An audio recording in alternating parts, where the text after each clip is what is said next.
ಆನೇಕಲ್ನ railway ನಿಲ್ದಾಣದ ಆವರಣದಲ್ಲಿ ಪತ್ತೆಯಾದ ಅಪರೂಪದ ಕಾಡು ಪಾಪ ಪ್ರಾಣಿಯನ್ನ ಪತ್ರಕರ್ತ ಮಹೇಶ್ ಹಾಗೂ ಸ್ನೇಹಿತರು ರಕ್ಷಿಸಿ ಅರಣ್ಯ ಇಲಾಖೆಯ ಮೂಲಕ ಸುರಕ್ಷಿತವಾಗಿ ಬನ್ನೀರುಘಟ್ಟದ ರಕ್ಷಣಾ ಕೇಂದ್ರಕ್ಕೆ ರವಾನಿಸಿದ ಘಟನೆ ನಡೆದಿದೆ.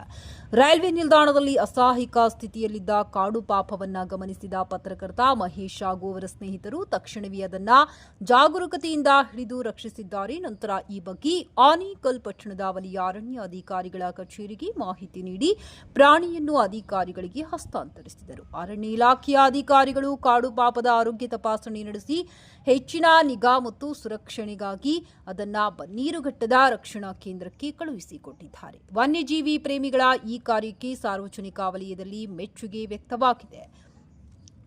ಏನಿದು ಕಾಡು ಪಾಪ?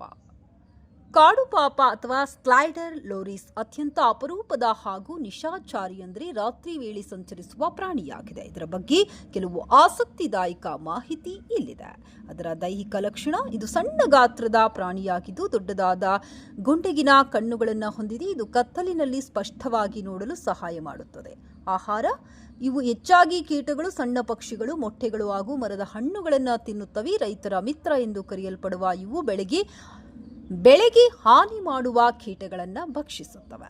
ವನ್ಯಜೀವಿ ಕಾಯ್ದೆ: ಕಾಡು ಪಾಪವು ಭಾರತೀಯ ವನ್ಯಜೀವಿ ಸಂರಕ್ಷಣಾ ಕಾಯ್ದೆ 1972 ಅಡಿಯಲ್ಲಿ ಶೆಡ್ಯೂಲ್ ಪಟ್ಟಿಯಲ್ಲಿದೆ. ಅಂದರೆ ಇದಕ್ಕೆ ಹುಲಿ, ಸಿಂಹಗಳಷ್ಟೇ ಹೆಚ್ಚಿನ ಕಾನೂನು ರಕ್ಷಣೆ ಇದೆ. ಇದನ್ನು ಹಿಡಿಯುವುದು ಅಥವಾ ಸಾಕುವುದು ಶಿಕ್ಷಾರ್ಹ ಅಪರಾಧ.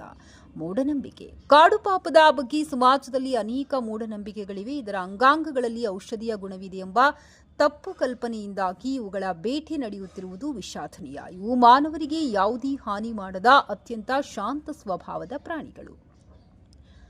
ಸಾರ್ವಜನಿಕರ ಗಮನಕ್ಕೆ: ಕಾಡು ಪಾಪಗಳು ವಿನಾಶದ ಹಂಚಿನಲ್ಲಿರುವ ಪ್ರಾಣಿಗಳಾಗಿದ್ದು ಇವುಗಳನ್ನು ಸಂರಕ್ಷಿಸುವುದು ಪ್ರತಿಯೊಬ್ಬ ನಾಗರಿಕನ ಕರ್ತವ್ಯವಾಗಿದೆ. ನಿಮ್ಮ ಪ್ರದೇಶದಲ್ಲಿ ಇಂಥ ಪ್ರಾಣಿಗಳು ಕಂಡುಬಂದಲ್ಲಿ ತಕ್ಷಣ ಅರಣ್ಯ ಇಲಾಖೆಗೆ ಮಾಹಿತಿ ನೀಡಿ ಎಂಬುದು ನಮ್ಮ ವಾಹಿನಿಯ ಕಳಕಳಿಯ ಮನವಿ.